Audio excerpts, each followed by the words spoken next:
Channel नवीन law take bite को जरूर आप सब्सक्राइब कीजिए। सब्सक्राइब का एक बटन देख के यहाँ पर आपको मिलेगा। चैनल पर जैसे आएंगे आप यहाँ पे सब्सक्राइब का बटन मिलेगा और ये रेड कलर का दिखेगा और इस रेड कलर को आप जरूर जो है ना क्लिक करें, जिससे आप मेरे चैनल से जुड़ जाएंगे। और साथ ही जो है ना एक यहाँ पे बेल का बटन होगा, यहाँ पे बेल के बटन को जरूर आप जो है ना क्लिक करें, जिससे कि आपका नोटिफिकेशन मिलता रहेगा जब भी मैं वीडियो अपलोड करूंगा अपने चैनल पे।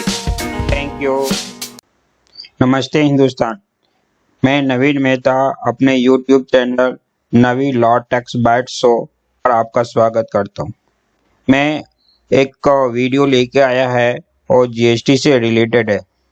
जीएसटी में जो है ना कंपोजिशन स्कीम होता है, उसमें जो है ना कंपलसरी विड्रॉवल का जो है ना सिचुएशन आती है, उस पे जो है कुछ फ्रीक्वेंट आस्क्ड क्वेश्चंस हैं, उनको हम लोग इस वीडियो में डिस्कस करके देखेंगे कि कौन कौन से इशू होते हैं, उनका क्या क्या सॉल्यूशन होता है डिपार्टमेंट की तरफ से, या फिर जो है ना हमें क्या रिप्लाई करना पड़ेगा जब भी जो है ना शो कॉज नोटिस आती है कंपोजिशन स्कीम से रिलेटेड। तो आइए देखते हैं इस वीडियो में। जो है सबसे पहले क्वेश्चन आता है, what is meant by compulsory withdrawal from composition levy. Means जो है ना कंपोजिशन लेवी जो होती है कंपोजिशन की जो है ना स्कीम के अंतर्गत जो है वो जो है ना उसका कंपलसरी विड्रॉवल, यानी आप या तो आप टैक्स पेयर विड्रॉ करते हैं या तो फिर जो है टैक्स ऑफिशियल जो है ना जीएसटी के होते हैं वो जो है ना जो है ना फोर्स करते हैं विड्रॉ करने के लिए। तो उस पोजीशन में ना तो क्या इसका मीनिंग क्या है, तो वही देखते हैं। A taxpayer can opt out of compulsory levy in any of the two ways। यानी ये दो तरीका है जिसमें टैक्स पेयर जो है ना विड्रॉ कर सकता है कंपोजिशन लेवी से। जैसे voluntary opt out of composition levy by filing form GST CMP4 on the GST portal. Means अगर कोई व्यक्ति वॉलंटरी स्वेच्छा से अगर कंपोजिशन स्कीम से बाहर आना चाहता है तो उसे जीएसटी का CMP 040 फॉर्म आती है, उसे पोर्टल पे अप्लाई करना पड़ेगा। फिर दूसरा काज होता है compulsory remove out of composition levy by the tax official at any time during the financial year. Means जिस फाइनेंशियल ईयर के लिए आप अप्लाई किए हैं उस फाइनेंशियल में डिपार्टमेंट भी जो है आपको कंपल्सरी रूप से जो है वो कंपोजिशन स्कीम से बाहर कर सकता है। तो दो स्कीम जो है दो तरह के तरीके हैं यहाँ पे बाहर होने का। In case taxpayer does not opt out of compulsory levy within 7 days of qualifying event proceeding for compulsory withdrawal for composition levy can be initiated by the tax office। अगर 7 days के अंदर अगर composition scheme से बाहर आने के लिए जो है ना अगर अप्लाई नहीं करते हैं तो ये जीएसटी ऑफिशियल जो है ना वो इनिशिएट शुरू कर देंगे अगेंस्ट जो है ना कंपल्सरी जो है ना कंपल्सरी विड्रॉवल का प्रोसेस इनिशिएट कर देंगे डिपार्टमेंट के द्वारा। दूसरा क्वेश्चन होता है, what are the precondition for compulsory withdrawal from composition levy. Composition levy से जो है का उस कंपल्सरी विड्रॉवल होना जो का प्री कंडीशन क्या है। List below are the precondition for compulsory withdrawal for composition levy. यानी दो यहाँ पे लिस्ट दिए गए हैं, उसका है फर्स्ट है क्या टैक्स पेयर को जो है ना जीएसटी नंबर होना चाहिए और जीएसटी नंबर एक्टिव नंबर, ऐसा नहीं कि जो है इनएक्टिव होना चाहिए, एक्टिव नंबर होना चाहिए। दूसरा composition level has been submitted successfully to opt for जो है composition levy for the subsequent financial year. Means आपने जो है ना कंपोजिशन स्कीम जो है ना फाइनेंशियल ईयर से स्टार्ट होने से पहले अप्लाई किया जाता है, तो वो कहता है कि वो अप्लाई आपका सक्सेसफुल होना चाहिए, या फिर applicant is tagged as composition tax payer on the current date. Means जिस डेट में जो है ना कंपोजिशन स्कीम का जो जो ना कंपल्सरी विड्रॉवल की बात आती है उस डेट में या तो आपके जीएसटी नंबर पे यानी आपके पोर्टल में जो है ना वहां पे आपका कंपोजिशन स्कीम का फ्लैग लगा होना चाहिए। तो इस दो कंडीशन, एक तो जीएसटी नंबर आपका एक्टिव होना चाहिए, दूसरा अगर सक्सेसफुली सबमिट किए हैं उस समय में या फिर आपका सबमिट किए हैं और अप्रूवल भी हो गया और टैग हो गया है जो है ना आपका कि हाँ कंपोजिशन स्कीम में आ गए हैं। पोजीशन में जो है जो है आप कोई भी व्यक्ति जो है ना आउट हो सकता है, जो है ऑप्ट आउट कर सकता है कंपोजिशन स्कीम से या फिर कंपल्सरी रूप से डिपार्टमेंट इशू कर सकती है। तीसरा क्वेश्चन है by when can taxpayer reply to so called notice issued by tax official। कहता है कि ऑन द इशू मीन्स कब जो है कब तक या कब जो है कोई टैक्स पेयर जो है ना जीएसटी का tax pair so called notice reply कर सकता है जो so called notice tax official के द्वारा इशू किया गया है। On the issue of so-called notice to taxpayer for compulsory withdrawal from the composition levy, taxpayer need to reply within 15 days from the date of issue of such notice। जिस date को आपका notice apply आपके ऊपर notice भेजा गया है या notice issue किया गया उस डेट से 15 डेज के अंदर आपको रिप्लाई करना है। How can I view the notice and order issued for compulsory withdrawal from composition levy? सबसे पहले आपको तो जो है आपको लॉगिन करना है। लॉगिन करने के बाद जो है ना सर्विस में जाएंगे, फिर यूजर सर्विस में जाएंगे, व्यू नोटिस एंड ऑर्डर दिखेंगे तो वहां पे उसका बटन डालेंगे तो वहां पे आपको दिखेगा नोटिस एंड इशूड।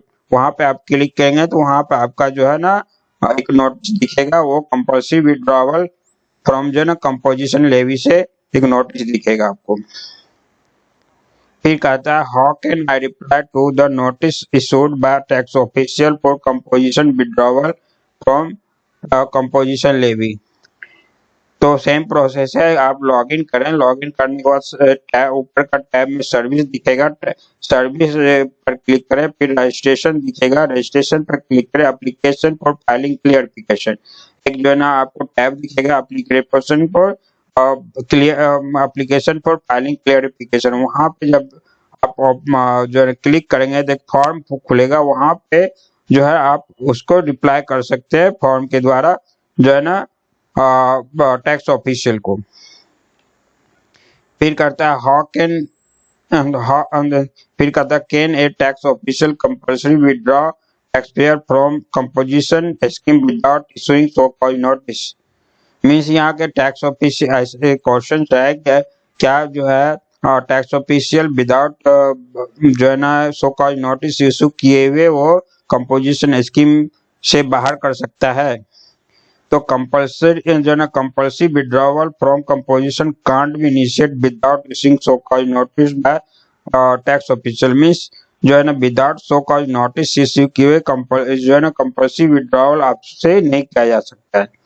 टैक्स जो है ना tax payer will always be given opportunity to being heard before withdrawal from the composition. Tax payer को जो है ना वो अपॉर्चुनिटी दिया जाता है सो कॉल्ड नोटिस इशू करके जो है कि ताकि वो अपने फेवर में बोल सके या स्टेटमेंट दे सके ताकि जो है वहां पे उनका अपने जो मोटिव जो है ना उसका टैक्स जो है उसको जो है ना कंपोजिशन स्कीम में जाने का वो वहां पे क्लियर हो सके। सेवेंथ है what a tax official can do in case taxpayer has not replied to so-called notice by the tax official। Means tax official क्या कर सकता है अगर टैक्स पेयर जो है ना जीएसटी का टैक्स पेयर वो रिप्लाई नहीं करता सो कॉल्ड नोटिस जो टैक्स ऑफिशियल के द्वारा इशू किया गया है। The tax official will have 30 calendar days time from the date of issue of clarification from the taxpayer on GST so called notice। Means अगर so called notice issue होता है उसको आप रिप्लाई कर देते तो टैक्स पेयर जो है ना तो ऑफिशियल को 30 डेज का टाइम मिलता है, उसको आपको या तो रिजेक्ट कर अप्रूव कर देना या तो फिर वो आपका एप्लीकेशन जो है ना रिप्लाई करेंगे जो है तो उसको वो रिजेक्ट कर देगा और आपका विड्रॉ जो ना कंपोजिशन स्कीम विड्रॉ कर दिया जाएगा। या फिर अगर आप रिप्लाई नहीं करते हैं तो क्या कहता है 15 days if no reply is received from taxpayer on so-called notice issued which is earlier to take any of the following action on the work item। Means अगर 15 दिन के अंदर अप्लाई नहीं करते हैं आप तो ये टैक्स पेयर जो है ना टैक्स डिपार्टमेंट जो है टैक्स ऑफिशियल ये अपना जो है ये वर्क इनिशिएट कर देगा वो आपका विड्रॉवल प्रोसेस का। दो बात होती है जो है ना, एक तो ये ड्रॉप प्रोसीडिंग्स या withdraw compulsory levy of the tax payer. Suppose कीजिए आप जो है ना 30 डेज का जो है आपने अप्लाई कर दिया और रिप्लाई करने के बाद जो किया आपने सो कॉज नोटिस का और 30 डेज के अंदर उन्होंने प्रोसेस किया और जो है ना दो कॉज होगा, या तो आपको जो है ना उसका विड्रॉवल कंपल्सरी विड्रॉल का प्रोसेस को ड्रॉप कर दिया जाएगा, उसका प्रोसीडिंग ड्रॉप हो जाएगी या तो फिर वो विड्रॉ कर देगा। If in case taxpayer does not submit clarification within 15 days from the date of the issue of the so-called notice, tax official can only withdraw composition। Means tax official जो है ना आपका विड्रॉ कर देगा अगर आप सबमिट नहीं करते हैं तो। फिर 8वां है tax official has initiated compulsory withdrawal from composition levy, what will happen in case I have applied for a new registration with the same PAN। Means यहाँ कहना है कि एक जो है ना आपने पहले से अप्लाई कर चुका है कंपोजिशन स्कीम के लिए जो है ना और फिर जो है ना विड्रॉवल का जो है ना कंपल्सरी विड्रॉवल का भी प्रोसेस भी चालू किया, लेकिन फिर से आपने जो न्यू रजिस्ट्रेशन के लिए अप्लाई कर दिया तो उसका क्या होगा न्यू रजिस्ट्रेशन का। तो यहाँ पे क्लियर किया गया if any new registration application is filed mapped with the same PAN is pending for processing with the tax officer which is not approval rejected, the decision of the approval or rejection of proceeding for compulsory withdrawal from composition levy will also apply to the new GST and applicable। Means क्या कहता है कि अगर आप apply कर दिए हैं GST department में न्यू एप्लीकेशन के, लेकिन एक प्रोसेस आपका एक जो है ना वर्क आपका जो है ना जिसमें कंपोजिशन स्कीम आपने सिलेक्ट किया था उसका विड्रॉवल कंपल्सरी विड्रॉवल का चालू है तो ये आपको उस पर भी अप्लीकेबल होगा और ये पेंडिंग के सिचुएशन में रहेगा। और अगर पेंडिंग के सिचुएशन में है तो उस सिचुएशन में रहेगा। अगर ऐसा होता है कि after issue of order for composition withdrawal for composition levy the new registration granted over the same PAN number having effective date or than earlier the withdrawal date। अगर आपको न्यू रजिस्ट्रेशन नंबर हो जाता है ये withdrawal date जो है ना आपका जो है ना कंपल्सरी विड्रॉवल जो किया जाता है उसके पहले अगर रजिस्ट्रेशन आपको मिल जाती है तो वो ट्रीटेड एज कंपोजिशन ही कहलाएगी till the date of withdrawal composition and to be flagged as normal जो है ना normal from the date of withdrawal composition. Means ये जो वो रजिस्ट्रेशन जो आपका होगा वो अगर पहले हो जाती है ऑर्डर होने के पहले यानी विड्रॉवल कंपोजिशन होने के पहले तो ये आपका जो है ना कंपोजिशन स्कीम में रहेगा। बाद में जिस डेट से आपका कंपोजिशन वो हो जाती है ऑर्डर मिल जाएगी उसके बाद वो आपका नॉर्मल न्यू रजिस्ट्रेशन में नॉर्मल कैटेगरी में आ जाएगा। फॉर एग्जाम्पल कहता है if the effective date of registration 2 January 2019 and withdrawal date for 11 January 2019 in such case GST number with treated as composition till 11 January and normal. इतना means कहता है अगर आपका न्यू इफेक्टिव डेट रजिस्ट्रेशन 2 जनवरी है लेकिन आपका जो है ना कंपोजिशन का डेट 11 जनवरी था तो न्यू ट्रीटेड क्या होगा कंपोजिशन 11 तक तो कंपोजिशन रहेगा, बाद में फिर 12 से वो आपका नॉर्मल हो जाएगा। What will happen if a taxpayer compulsory withdraw compulsory withdraw from composition levy? तो कहता है यहाँ पे what will happen officer compulsory withdraw tax payers from compulsory levy, इनसे कंपोजिशन लेवी से अगर यह कंपल्सरी विड्रॉ करता है तो once tax officer compulsory withdraw a tax payer from composition levy the GST portal will generate order for compulsory withdraw from composite levy. Means में अगर ये आपका विड्रॉ हो जाता है तो जीएसटी पोर्टल जो है ना एक ऑर्डर इशू करेगा, वो ऑर्डर जो है ना कंपोजिशन लेवी से बाहर होने का कंपल्सरी रूप से। फिर tax payer always tax payer as well as GST mapped the PAN number will be initiated and compulsory भाई जो है ना वो जितने भी मैप्ड है 10 नंबर आपका पेन से सबका इनिशिएट हो जाएगा और ये भाया आपको जो है ना ईमेल से आपको सूचित हो जाएगा। फिर कहता है GST portal will remove compulsory flag, यानी जीएसटी पोर्टल जो है ना वो कंपल्सरी कंपोजिशन का जो फ्लैग लगा हुआ है वो आपसे हट जाएगा और वो हट जाएगा। और GST map to same PAN, यानी सेम पेन से भी अगर मैप है तो वो आपका फ्लैग हट जाएगा वहां से। Information about compulsory withdrawal will be passed on to the concern state यानी एंड सेंट्रल अथॉरिटी, और ये जो है ना कंपल्सरी विड्रॉ का इंफॉर्मेशन जो है स्टेट और सेंटर को ये पास किया जाएगा, सूचित कर दिया जाएगा, भेज दिया जाएगा। What will happen if tax officer drop the proceeding for compulsory withdrawal of taxpayer for composition levy? Means what will happen if tax जो है ना ये ड्रॉप कर देती है, अगर आपका विड्रॉवल का जो है ना मसों को नोटिस करती है, आप रिप्लाई करते हैं लेकिन वो जो ना विड्रॉ पोजीशन में नहीं जाता है, वो आपका ड्रॉप कर दिया जाता है प्रोसीडिंग को, तो क्या होगा उस समय में? Once tax official drop the proceeding for compulsory withdrawal of taxpayer from composition levy, GST portal generate an order for dropping of proceeding। Means GST portal जो है ना एक आपको जो है ना नोटिस देगी और नोटिफिकेशन जो है ना नोटिस देगी कि आपका ड्रॉप हो गया है। Taxpayer will be initiated about जो है ना will be intimated about dropping the proceeding via email से और एसएमएस के द्वारा भी आपको जो है ना वो आपको इंटीमेट किया जाएगा और ड्रॉप जो होगा आपका प्रोसीडिंग को। फिर information about dropping the proceeding will be passed on as concern state and और सेंट्रल अथॉरिटी को भी पास किया जाएगा। जीएसटी डिपार्टमेंट का जो है वो उसको भी स्टेट लेवल पे और सेंट्रल उसको भी पास किया जाएगा, यानी उनको भी इंटीमेट किया जाएगा। What are the various status of compulsory withdrawal of taxpayer from composition levy? Means composition levy में जो है ना कंपल्सरी विड्रॉवल होता है उसमें क्या क्या स्टेटस होती है उसको इसमें देखा गया है। तो various status for compulsory withdrawal of taxpayer from composition levy are, जैसे pending for clarification means on issue of GST show cause notice pending reply by taxpayer. Means वो सो कॉज नोटिस इशू किया taxpayer, तो दूसरा आपको जो taxpayer जो है ना उसको रिप्लाई नहीं किया तो उस पोजीशन में पेंडिंग फॉर क्लैरिफिकेशन दिखता है।